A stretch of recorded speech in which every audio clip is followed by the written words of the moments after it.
Yang terakhir pertanyaan, bolehkah meruqyah rumah dengan air? Boleh. Ruqyah ini adalah pengobatan ala Nabi Muhammad SAW, tapi ruqyah syariah. Ya, baca ayat-ayat dan doa yang Nabi SAW ajarkan dengan cara meruqyah. Meruqyah diri sendiri boleh, meruqyah keluarga boleh, meruqyah rumah boleh, meruqyah tempat kerjaan boleh. Caranya adalah membaca ayat-ayat dasar, ada 6 ayat dasar ruqyah. Al-Fatihah, ayat kursi, Al-Kafirun, Al-Ikhlas, Al-Falaq, An-Nas. Dibaca 3 kali, ditiup ke telapak tangan setiap kali baca. Waladdallin, tiup telapak tangan 3 kali. Qul huwallahu ahad, ya, tiup lagi telapak tangan setiap habis baca surah. Kemudian usap dari kepala sampai ke kaki dengan niat melindungi diri dari sihir dan gangguan syaitan, gitu kan? Serta juga memusnahkan semua buhul dan syaitan yang ada di badan kita, diusap. Biasanya kalau ada sihirnya bereaksi. Jadi kadang-kadang kalau di tangan kita sedang usap lalu kemudian merinding, atau ada orang yang di perutnya diusap tiba-tiba mual mau muntah, gitu kan? Ada reaksi muntah. Kadang-kadang kalau yang kesurupan tiba-tiba jinnya kesakitan teriak, gitu kan?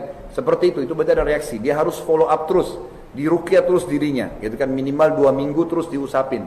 Tidak usah gantungkan diri kepada peruqyah, tapi ruqyah diri sendiri.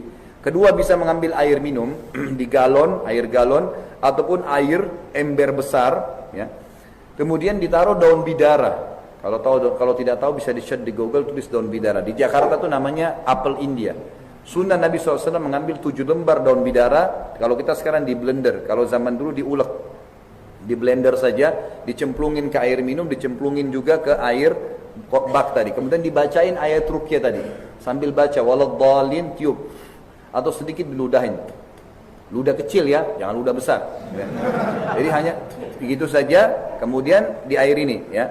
Air minumnya sama air tadi.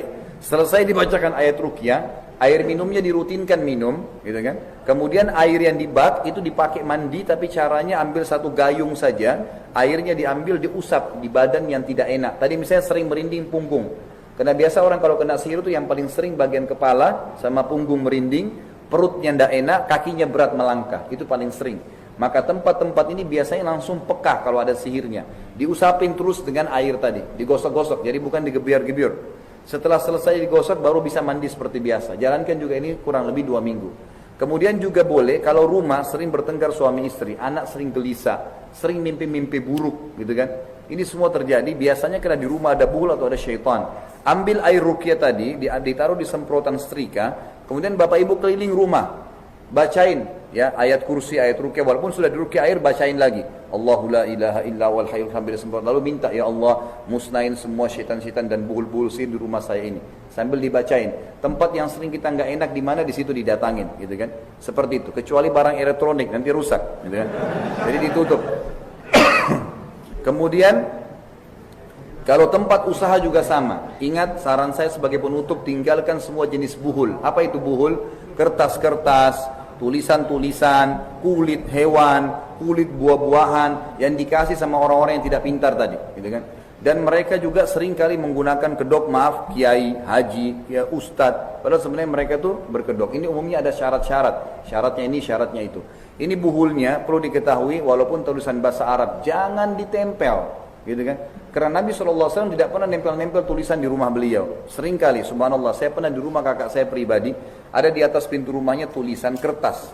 Waktu saya masih S2 di Makassar kemarin, itu kemudian saya ambil kertas itu, saya buka, sudah kuning, sudah tua sekali. Waktu saya buka, 7 tahun saya belajar bahasa Arab, Bapak Ibu sekalian. Mohon maaf, dari SMA sampai S1, saya tidak tahu apa isinya, padahal bahasa Arab. Huruf hijaiyah dibolak-balik, angka-angka, gambar pedang, gambar binatang, gambar bunga. Apa ini? Saya bolak-balik nggak ngerti, gitu kan? Padahal tiap hari saya baca kitab gundul. Kemudian terakhir saya dapat dibawa, ternyata bahasa Indonesia yang diarabkan. Siapa yang tempel kertas ini tidak akan masuk pencuri rumahnya, tidak akan ribut rumah tangganya. Padahal sebenarnya bermasalah juga, gitu kan? Ini buhul, nggak boleh ditempel. Ayat kursi yang kita pasang di tembok kita, walaupun sebesar tembok masjid ini 5 kali 5 meter, tidak bisa ngusir setan kecuali dibaca. Dan ingat, tulisan bahasa Arab tidak cukup. Ayat Al-Quran kalau dihapus 1 huruf, ditambah 1 huruf bisa jadi alat sihir. Seperti misal, wal asr, wa al asr, ayat Quran itu kan. Tapi kalau Bapak Ibu hapus 1 huruf saja, ya, atau alif lamnya dihapus, wa asr, sudah jadi alat sihir.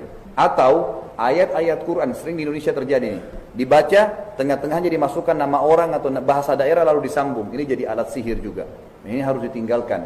Semuanya ditinggalkan. Allahu a'lam, ini kita sampaikan, semoga bermanfaat. Subhanakallahumma bihamdika asyhadu an la ilaha illa anta astaghfiruka wa atubu ilaik. Wassalamualaikum warahmatullahi wabarakatuh.